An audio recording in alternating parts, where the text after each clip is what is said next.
चिट्ठी, फिर धमकी, फिर निशाने पर यात्रा। राहुल गांधी की भारत जोड़ो यात्रा अभी मध्य प्रदेश नहीं पहुंची है, लेकिन उसकी धमक से पूरा प्रदेश का माहौल गर्म है। जरा इन दो तस्वीरों पर नजर डालिए। एक दिन पहले इंदौर में राहुल गांधी की यात्रा को बम से उड़ाने की धमकी का मामला शांत भी नहीं हुआ था कि अब ग्वालियर में हिंदू महासभा ने राहुल गांधी को 24 घंटे के भीतर माफी मांगने की चेतावनी दी है। 24 घंटे के अंदर राहुल गांधी जी माफी मांगे, अन्यथा विरोध के लिए तैयार हैं। हिंदू महासभा ने प्रदेश के गृहमंत्री नरेंद्र मोदी के खिलाफ आपराधिक प्रकरण दर्ज करने की मांग की है। दरअसल महाराष्ट्र में भारत जोड़ो यात्रा के दौरान राहुल गांधी ने वीर सावरकर को लेकर टिप्पणी की थी, जिसे लेकर हिंदू महासभा आक्रोशित है। इधर इंदौर में धमकी वाला पत्र वायरल होने के बाद सियासत जारी है। कांग्रेस राहुल गांधी की सुरक्षा को लेकर चिंतित है। बताया जा रहा है कि दौरे में कुछ परिवर्तन भी हो सकते हैं। हालांकि प्रदेश के गृह मंत्री का दावा है कि सुरक्षा सरकार की जिम्मेदारी है और कोई परिंदा भी पर नहीं मार सकता। हमारे नेता राहुल गांधी जी पर कोई भी जरा सी भी आँच नहीं आना चाहिए, नहीं तो संपूर्ण जवाबदारी मध्य प्रदेश सरकार शिवराज सिंह चौहान की रहेगी। सुरक्षा सरकार की जिम्मेदारी है, कोई परिंदा भी पर नहीं मार सकता। सुरक्षा की दृष्टि से मैं उन्हें विश्वास दिलाना चाहता हूं। कुल मिलाकर राहुल गांधी की भारत जोड़ो यात्रा जल्द महाराष्ट्र से मध्य प्रदेश में एंट्री करेगी। उससे पहले बार बार धमकी वाली चिट्ठी पर सियासी बयानबाजी अपने चरम पर है। कांग्रेस नेता राहुल गांधी की सुरक्षा की चिंता करते हुए बीजेपी को कटघरे में खड़ा कर रहे हैं, तो वहीं बीजेपी विपक्ष के आरोपों को पब्लिसिटी स्टंट करार दे रही है। अब सवाल है कि इन धमकियों के पीछे की मंशा क्या है। सवाल ये भी है कि क्या एमपी में राहुल की यात्रा के अग्निपथ में धमकी वाली चिट्ठियां चुनौती बनेगी। Bureau report, IBC 24।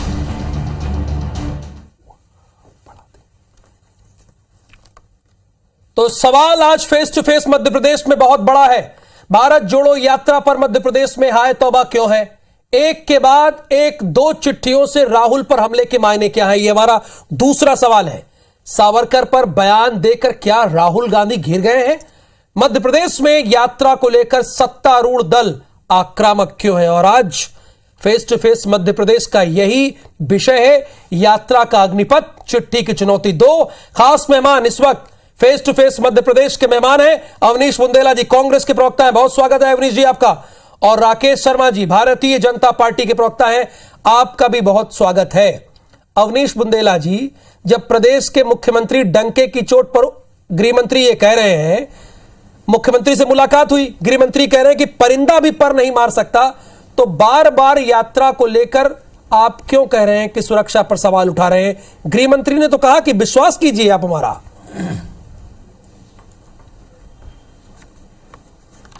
Rahul ji देखिए, हमारी चिंता इसलिए है क्योंकि राहुल गांधी जी के पिताजी, राहुल गांधी जी की दादी, आप देखें दोनों ही, आप देखें आतंकवादी हमले में उनकी मौत हुई है, उनकी हत्या हुई है। तो निश्चित तौर पे चिंता तो होती है राहुल जी।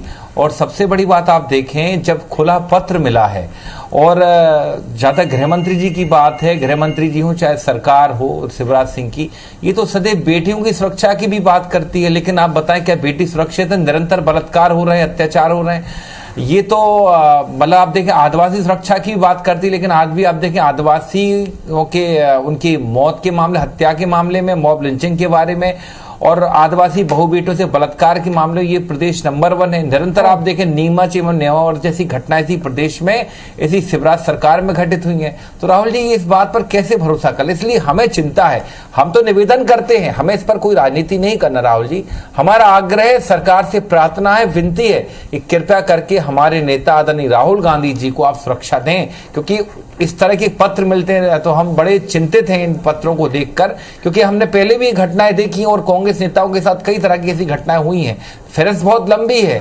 मंदरजीत सिंह बिट्टा और कई सारे नेताओं के से नाम है जिनके साथ इस तरह के, बेअंत सिंह, जिनके साथ इस तरह की घटनाएं घटित, वो किसी भी दल के रहे हों।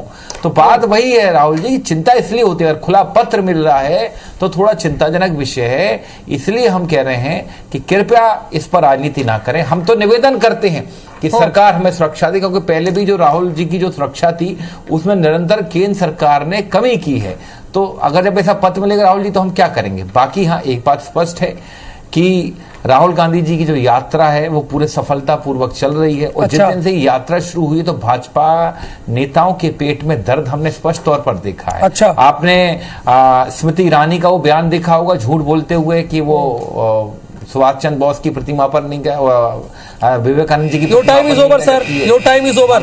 राकेश शर्मा जी, नेताओं के पेट में दर्द हो रहा है चूंकि यात्रा सफल हो रही है। और दूसरी बार अवनीश बुंदेला जी कह रहे हैं जो बार बार चिट्ठी मिल रही है, पहले गुमनाम चिट्ठी मिली और फिर उसके बाद हिंदू महासभा के नाम पे, उससे वो घबरा रहे हैं, चिंतित हैं।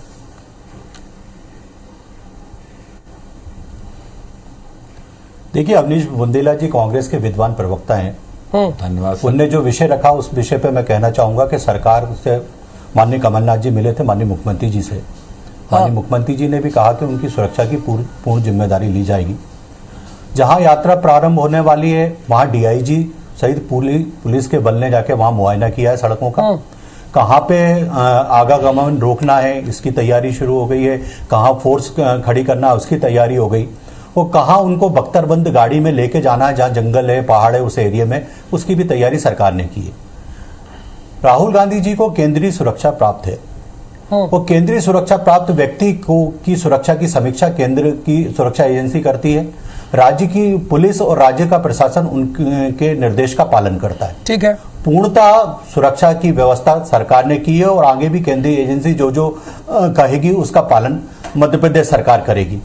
अब मेरे विद्वान साथी ने कहा कि साहब राहुल गांधी के परिवार में घटना हो गई। पूरे मध्य प्रदेश में एक ऐसी कोई घटना बता दें जो किसी कांग्रेस के नेता के साथ हुई हो या गांधी परिवार के साथ हुई हो। जिन प्रदेशों में अभी यात्रा निकली वहां जहां घटना हुई वहां पे आप सुरक्षा की व्यवस्था देख लीजिए। आसपास किस तरह से भीड़ राहुल गांधी के जुट रही है। फिर उसके बाद जब बकरा कंधे पे रखा होगा सुरक्षा एजेंसी ने मना करा होगा कि सर ये बकरा मत रखिए, इससे कुछ घटना हो सकती है, पर राहुल गांधी ने नहीं माना। उसके बाद अपनी पीठ पे बेल्ट मारे होंगे, उस समय भी सुरक्षा एजेंसी ने कहा होगा कि सर ऐसा मत कीजिए आप घायल हो सकते हैं, पर राहुल गांधी नहीं माने। उसके बाद दौड़ के जब बस पे चढ़े होंगे जैसे खलासी चढ़ता है पीछे से, उस समय भी सुरक्षा एजेंसी ने कहा होगा कि आप गिर के घायल हो सकते हैं, पर राहुल गांधी नहीं माने। मध्य प्रदेश में पूर्ण सुरक्षा दी जाएगी। मेरा एक और निवेदन है, जिस व्यक्ति ने इंदौर में चिट्ठी लिखी है उस व्यक्ति को पुलिस आइडेंटिफाई कर चुकी है, उसको गिरफ्तार कर लिया, उससे पूरी जानकारी निकाली जा रही है और जल्दी पूरा मामला आपके सामने आएगा, चैनलों के सामने आएगा। प्रशासन उसके लिए बाकायदा टाइम को आपका समय समाप्त होगा। क्या राहुल गांधी माफी मांगने के लिए तैयार है जिस तरह से हिंदू महासभा लगातार टारगेट कर रही है अवनीश बुंदेला जी? और यहां पर राकेश शर्मा जी ने क्लियर कर दिया कि राजनीति मत कीजिए, सुरक्षा पूरी दी जाएगी। देखिए पहली बात तो मैं स्पष्ट कर दूं कि सुरक्षा मांगना हमारा अधिकार है, सिर्फ राहुल गांधी जी का नहीं, कांग्रेस का नहीं, हर आम आदमी का अधिकार है। और राहुल जी मैं इसमें यही कह रहा हूं कि इसमें हम किसी राजनीतिक दल की बात नहीं कर रहे।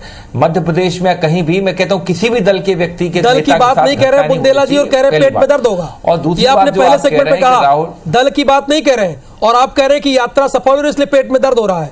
ये पॉलिटिकल स्टेटमेंट नहीं है। पेट में दर्द हो रहा है, हाँ बिल्कुल पेट में दर्द हो रहा है ना। आप देखें पेट में दर्द हो रहा है तभी तो इस तरह के बयान आ रहे हैं। क्या बयान नहीं है? टी शर्ट की कीमत कहना कि राजनीतिक मुद्दा नहीं। आप मुझे बता के राजनीति करना नहीं, घृणित राजनीति करना नहीं। राहुल जी आप जवाब दे दीजिए इस बात का।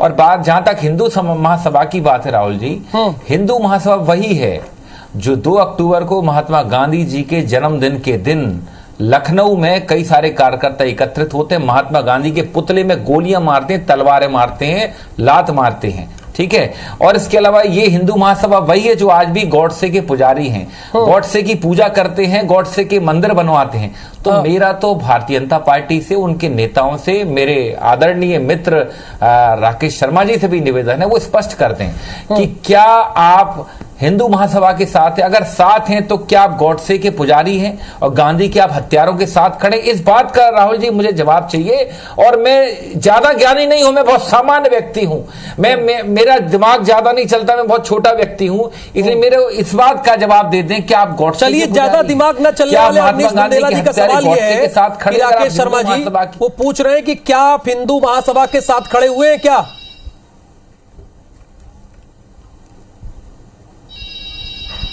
देखिए मुझे बड़ा अच्छा लगता है जब मेरे विद्वान साथी गोडसे की बात करते हैं। ग्वालियर में गोडसे का मंदिर बनाने वाला ग्वालियर में हर वर्ष उनका जन्मदिन मनाने वाला, ग्वालियर में हर वर्ष उनकी मृत्यु पे बड़ा कार्यक्रम करने वाला बाबूलाल चौरसिया आज कांग्रेस के विद्वान साथी हैं, इनके बगल में बैठते हैं अविनाश बुंदेला जी के। जो व्यक्ति गांधी जी की रोज हत्या करता था हर साल, बाबूलाल चौरसिया, फ्रंट फुट पे बैटिंग कर रहे हैं उनीश जी। विद्वान साथी हो आपने गए। उनको कहा, वो कह रहे हैं कि आपके ही साथी हैं। साथ भी बैठेंगे, राहुल गांधी के साथ भी बैठेंगे, राहुल जी के साथ बैठेंगे, कमलनाथ जी के साथ बैठेंगे। जवाब दीजिए आप इसका। कांग्रेस के सदस्य हो गए। अवनीश जी, बात कहना चाहूंगा जनता को मेरा एक जवाब ले लीजिए।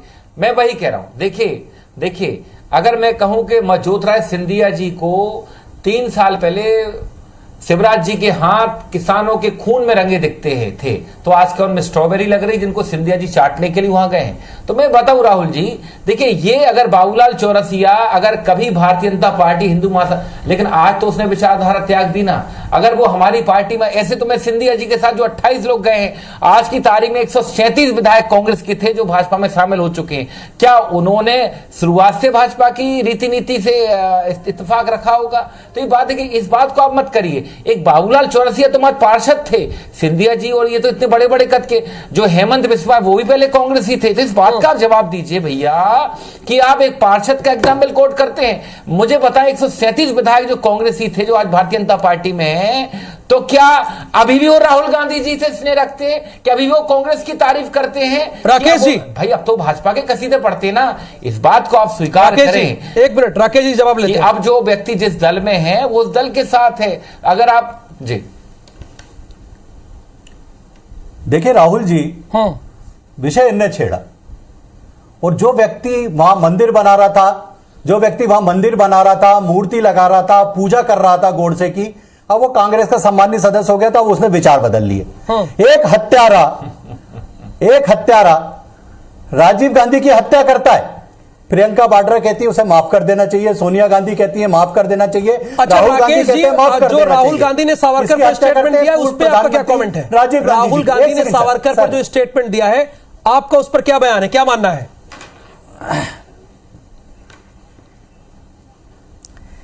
देखिए, सावरकर जी जैसे महान क्रांतिकारी इस धरती पे पैदा नहीं होते बार बार। ओके, सावरकर जी को जब काले पानी की सजा हुई थी और जब वो कोलू में बेल की तरह जोते जाते थे, उस समय अफ्रीका से महात्मा गांधी इंडिया नहीं आए थे। उस समय वो कोलू के बेल की तरह जोते जाते थे और 24 घंटे उन पे अत्याचार होते। ठीक है सर, ये सब हम लोग पढ़ लेंगे, लेकिन तक वो क्या आपका मानना है सजा भोगे? राहुल गांधी ने जो सावरकर पर कहा और हिंदू महासभा ने लेटर लिखा, उस पर आपका स्टेटमेंट सीधा सीधा?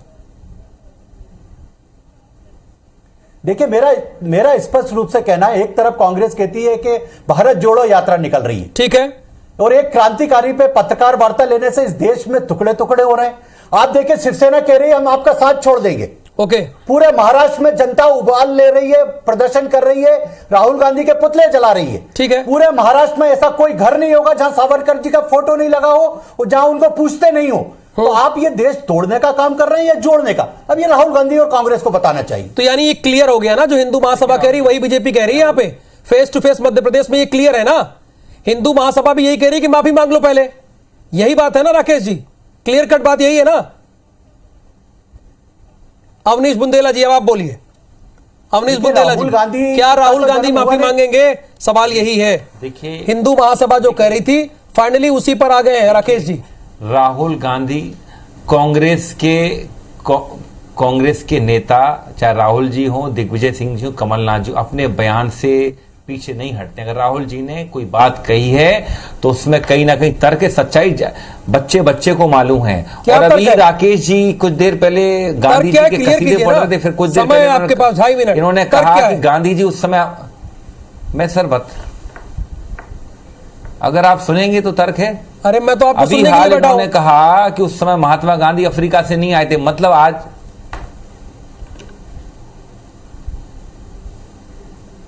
बोलूं मैं? तो देखिए, बात तर्क यही है कि सावरकर जी के बारे में आप इतिहास में पढ़ लीजिए कि सावरकर जी ने, हमने इतना कहा मात कि सावरकर ने कहीं ना कहीं और लिखा है कि उन्होंने अंग्रेजों से माफी मांगी, दया याचिका मांगी। हम नहीं कहते, इतिहास में दर्ज है, बकायदा पन्नों में दर्ज है।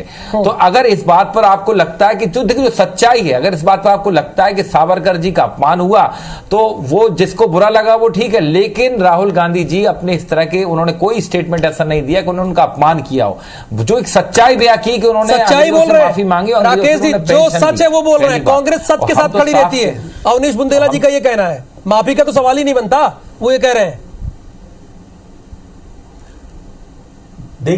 देखिए मेरा एक निवेदन है राहुल जी, बिल्कुल। हिंदुस्तान में वो बिशप जो भारत माता को डायन कहता है, हिंदू देवी देवताओं का इतने गंदे शब्दों में अपमान करता है, जिसका मैं जिक्र आपके चैनल पे नहीं कर सकता हूं। सबसे पहले केरल में राहुल गांधी उनसे गले मिलने के लिए जाते हैं, ठीक है। उसके बाद जरकी होली, कर्नाटक के कार्यकारी अध्यक्ष हिंदू शब्द का अपमान करते हैं। वो कहते हैं ये इतना घृणित शब्द है कि इसका नाम नहीं लेना चाहिए। कोई फर्क नहीं पड़ता कांग्रेस पार्टी को। उसके बाद में एक बात और कहता हूं, टुकड़े टुकड़े गैंग के लोग राहुल गांधी के साथ कंधे से कंधा मिला के चल रहे हैं। कांग्रेस को कोई नहीं फर्क पड़ता, ये देश जुड़ रहा है। मेरा सिर्फ इतना सा कहना है कि हिंदू का अपमान करना, हिंदू धर्म का अपमान करना, अभी 2 दिन पहले कमलनाथ जी ने राम मंदिर का केक काट दिया। क्या फर्क पड़ा किसी को? कोई फर्क नहीं पड़ा। मेरा स्पष्ट रूप से कहना है कि ये जो तुष्टीकरण की राजनीति कांग्रेस पार्टी करती है, तुष्टीकरण की राजनीति बंद कर दीजिए। अवनीश जी, बीजेपी का ये मानना है कि ईसाइयों के बारे में एक शब्द बोलती। जी देखिए राहुल जी, सबसे पहले तो मैं एक बात जवाब दे दूं। ये जो कह रहे थे कि प्रियंका गांधी, राहुल गांधी ने पिता के हत्यारों को माफ किया, वो इसलिए क्योंकि उनके अंदर भावनाएं, संवेदनाएं, इमोशंस हैं। जो लोग 30 साल जेल में रहे, तो उनके लिए ये इतना, अगर इतना बड़ा दिल अगर भाजपा के पास हो तो पता क्यों भाजपा के नेता तो स्पष्ट कहते हैं गोली मारो सालों को। चुनाव प्रचार में इस तरह के इनके मंत्री इस तरह के शब्दावली का उपयोग करते हैं, पहली बात। और दूसरी बात, भारत जोड़ो यात्रा का पूरा मकसद ये है कि सर, जैसे आप समय से बंधे हैं वैसे मैं भी समय से बंधा हुआ। अवनीश बुंदेला जी, face to face Madhya Pradesh में आने के लिए आपका बहुत बहुत धन्यवाद। माफी चाहूंगा सर आपसे, और लंबी बात होगी। राकेश शर्मा जी, आपका बहुत धन्यवाद। निष्कर्ष ये है इस बहस का कि कांग्रेस की तरफ से कोई भी माफी मांगने वाला नहीं है, और भारतीय जनता पार्टी वीर सावरकर को महान मानती थी और मानती है, यह उन्होंने साफ कहा है। और बीजेपी ने यह भी कह दिया है कि राहुल गांधी की यात्रा में कोई भी परिंदा पर नहीं मार सकता। धन्यवाद जनता का।